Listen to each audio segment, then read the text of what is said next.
All right, everyone, welcome back to the channel. Today we have a very special car in here. This is our 1970 Dodge Super Bee.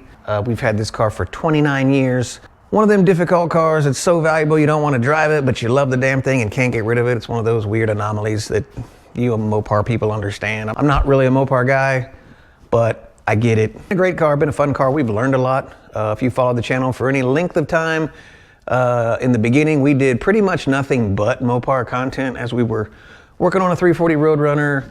We were trying to get this car reliable.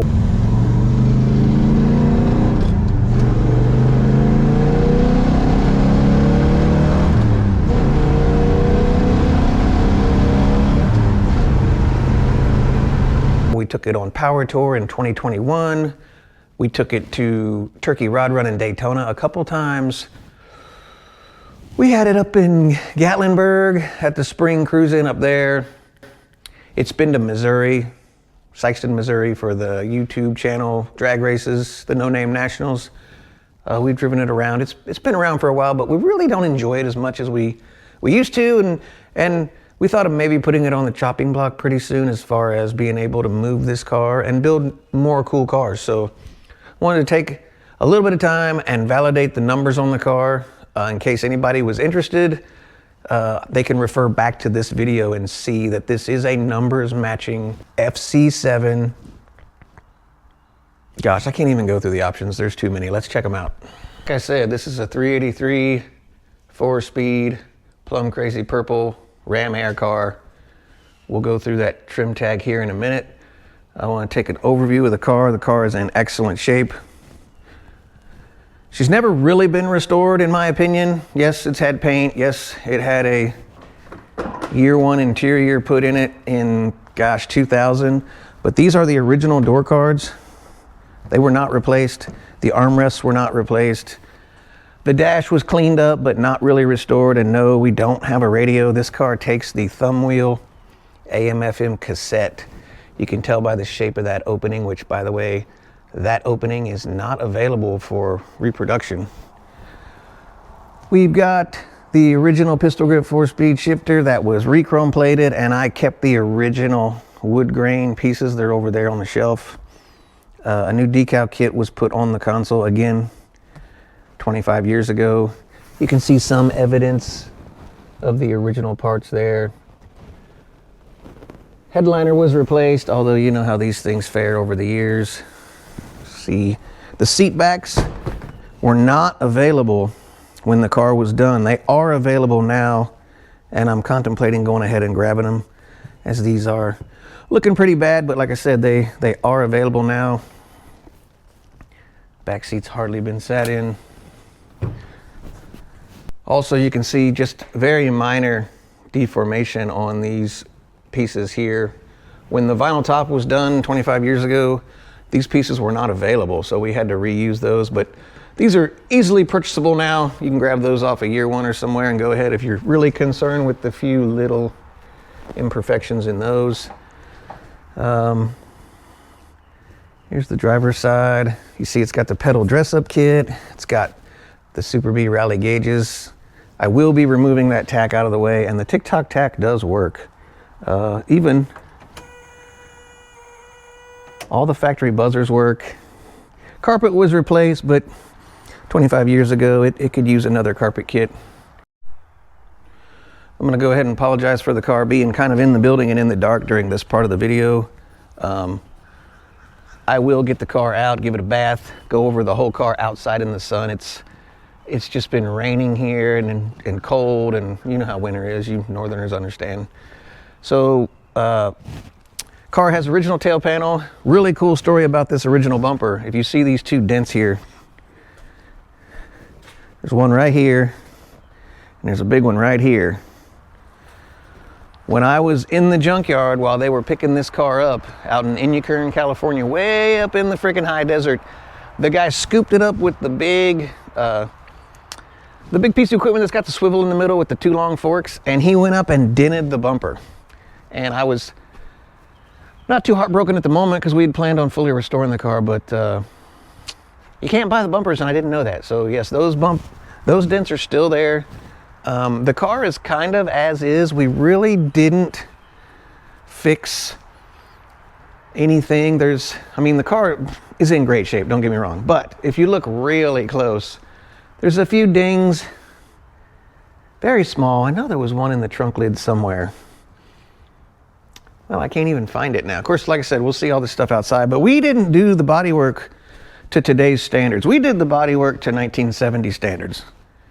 The car is just too cool, too original. So now it's time to start looking at the numbers. Let's see what this car is. So WM23 NOE 111991. See, she was built in 10 of 1969, a very early car, especially with that. It was the 11,991st car to roll off the assembly line, which those are not just Super Bs, those are all Dodge products. All right, so moving on to the trim tag. You can see Mopar trim tags start here at the bottom corner. Every one of these 3-digit codes is an option. Gives you an order date, a serial number. All your options at the very end says end. Pretty high option car, so let's go over these now. So we went right here to the internet and found this cool trim tag decoder. It helps me from sitting down and researching everything, and you just enter all your information in, hit decode, and here you go. So WM23 stands for Dodge Coronet in 1970. The M is for the medium price group, which is the Super B, and it's a 2-door hardtop. NOE is the 330 horse 383 or the 335 horse. For 1970, I believe it was the 335 horse. Obviously 1970, Los Angeles, California. That's the important part right there, that E. That E is for LA. And there's your sequential. Now we get into the options. The E63, which is a 383 4-barrel high-performance V8. You got the D21, which is the 4-speed manual transmission. FC7 is your plum crazy metallic in violet for Plymouth. M6WX is your trim option decor group vinyl bucket seats in black or white. The W means white. If that was a B, that would be black. EW1 is the white, Alpine white for Plymouth, and Spinnaker white for Chrysler for the door frames. A13 is the build date of October 13, which coincides with our October 69 door tag, and there is your order number. Moving on, dang, this thing's got a hair trigger on it. So next is VW1, which is a full vinyl top in white. It says A01 is unknown. I have to look that one up. I'm not. You know what? I bet that's a 0. Let's fix that right now. There we go. See how cool that works? So A01 is the light package. A48 is the dress-up package. B51 is power brakes. C16 is console with wood grain. C55 is bucket seats. Next, we have the left-hand remote racing mirror, because it's chrome. J25 3-speed wipers, which is required with the Ram Air. J45 hood pins. L31 is the hood and fender mounted turn signals. M21 is those roof drip rail moldings in chrome. Those are required with the vinyl top. And then the M42 is that front stone shield molding. I'll show you that on the car. Next, N41 is dual exhaust. N85 is the tack. In this case, it's the TikTok tack for the Super B. N95 is your California emissions, which include that 3-pronged breather on the passenger valve cover. We'll show that shortly. N96 is the Ram Air hood. N97 is the noise reduction package, which is all the spray-on undercoating underneath the car.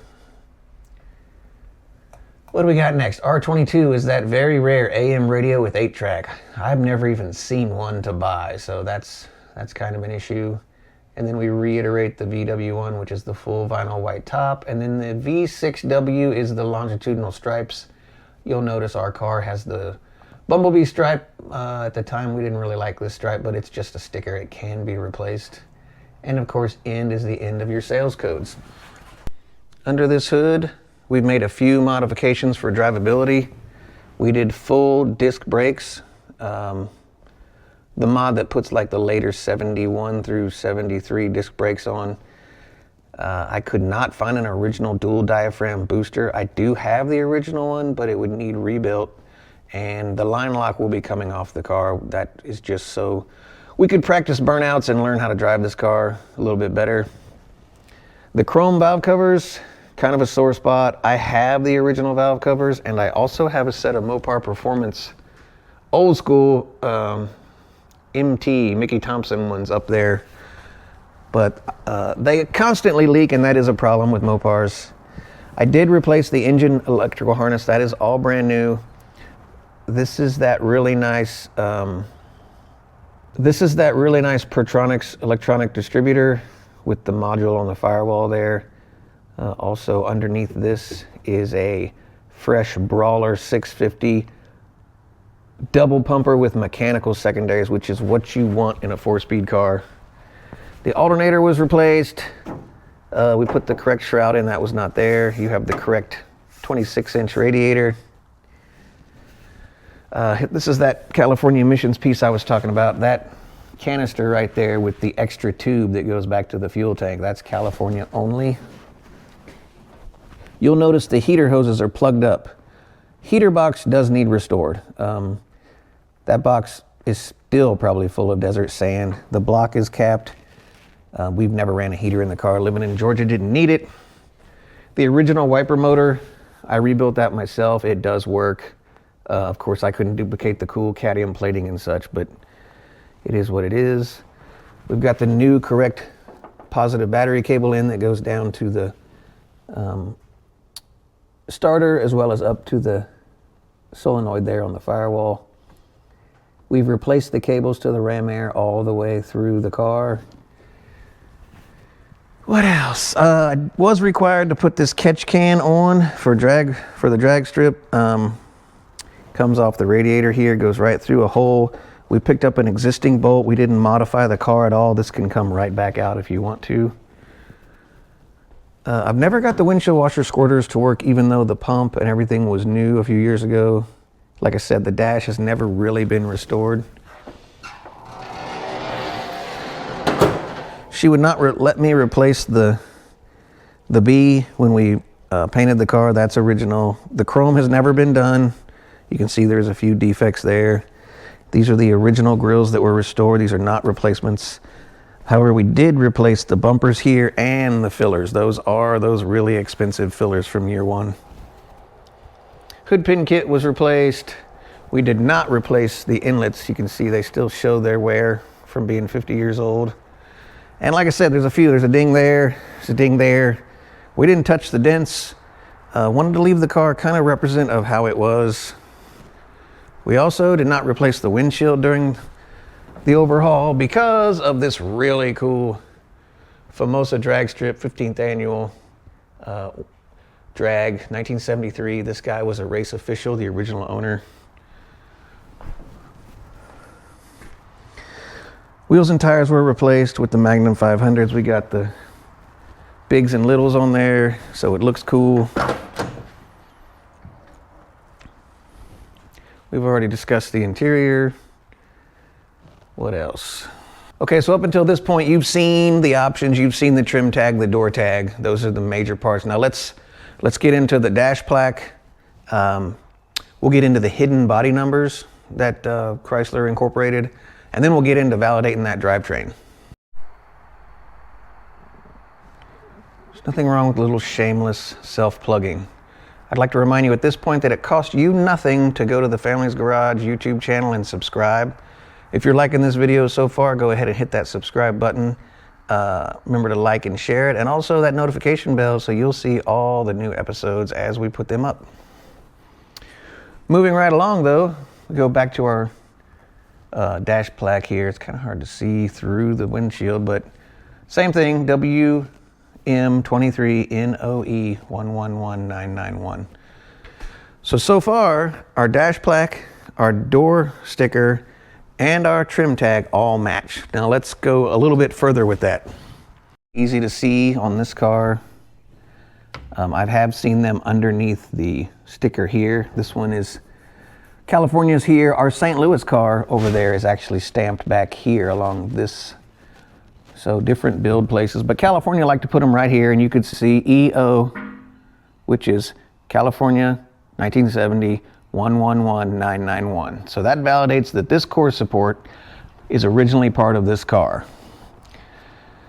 Now to the hidden one. All right, again, I'm gonna apologize for how dirty the car is. She's been in winter storage. We haven't really washed her yet. And you can see there's that sound deadening I was talking about. That's that option off the trim tag. But we're back here for another reason. Here in the trunk weather stripping area, they stamped the VIN again. I can feel it right here. Let's see if you can see it. We flip the camera around. I'm hoping you can get a good look at it there, because I can't see it. But we're looking for 111991, and that looks right to me. You could dig this rubber out and get a really good look at it, but we don't want to do that. We know it's right. Okay, so all that information proves that that car is all original front to back, as far as the sheet metal, the core support, the fender tag, the driver's door, and the dash. So now we'll get into that drivetrain. I wonder how much of my life I've spent lifting cars on this lift. It only takes like a minute, but it feels like 20. And for some reason, I always have to pee as soon as I press this button. So before we get into those numbers on the rest of the drivetrain, let's go over the bottom of the car real quick. Maggie does continue to drive this car. That is gravel goo. You can see the original trunk extensions are beautiful. You can see that original undercoating. Everything's in great shape. We did replace the exhaust tips. The originals finally rusted through because the car is not supposed to have the chrome tips. It's supposed to have the little turn downs, and I have them out back. I'll grab a picture of those so I can insert it here. There is that original pipe. You can see that it rotted out right here at the back, right behind the original mufflers. But the part I'm talking about is the way that pipe turns down like that. That's California emissions. Still see some evidence of the purple overspray on it. That is a 50-some-year-old pipe right there. Also in our pile of junk is the original fuel tank. See a little bit of purple overspray on the hoses.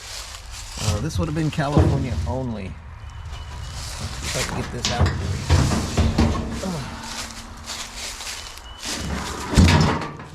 So that, with these 4 vent hoses that went up into the trunk, one of these went up to the engine bay, to that canister on the valve cover. California emissions here. We did replace it with a brand new fuel tank, brand new sender. Here's that other side. That beautiful factory sheet metal. A little bit of burnout goo, not too bad. She's really nice everywhere. Get these out of the way.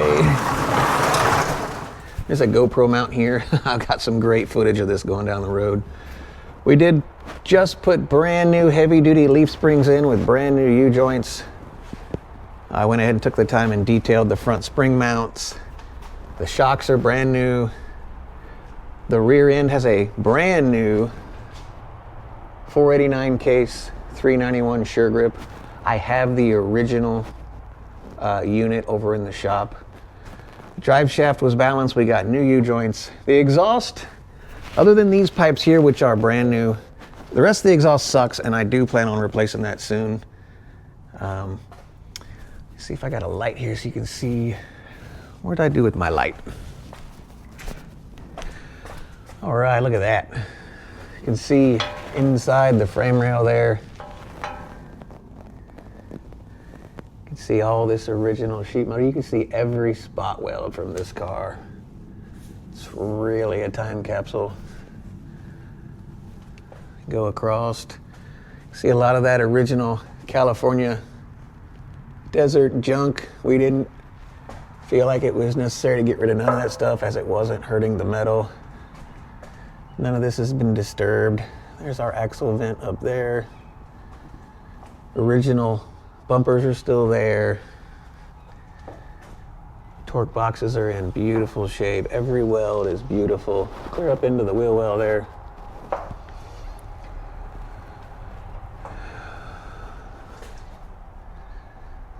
See the MP up there, that's Maggie's initials.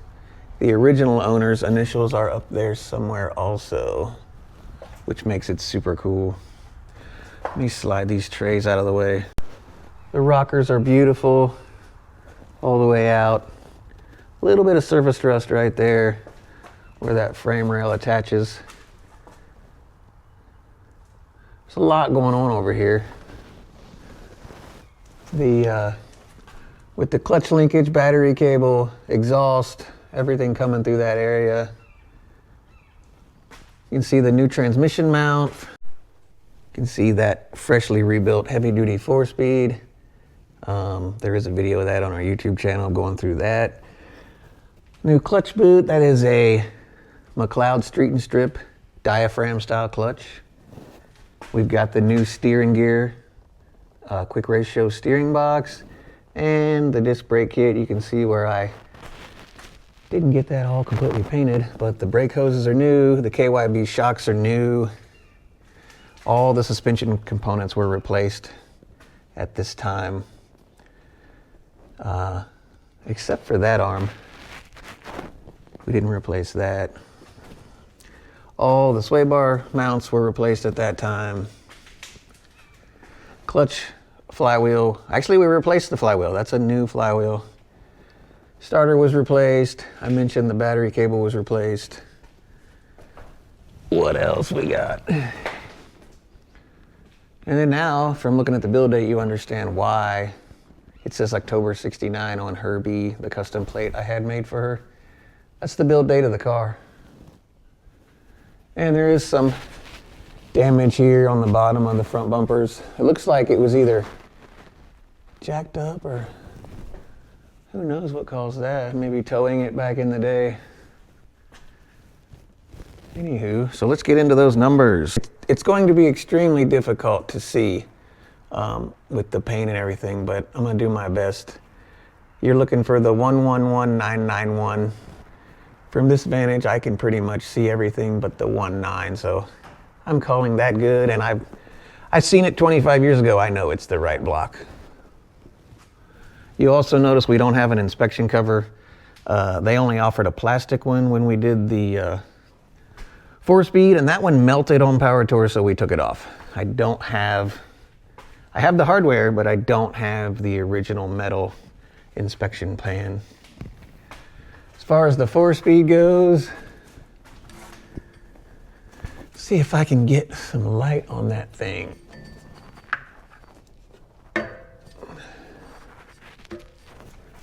Again, it's kind of difficult to see, but we've got all the build information and the important part, the serial number of 111991 matching the car. So now we know with that, we have what all would consider a numbers matching car. Now, there is a code stamped on the rear axle that we could find, but pretty sure it's original. I took the original bolts out when we replaced the original leaf springs. If somebody wanted to go that far, we could definitely do that, but I'm not going that far at this point.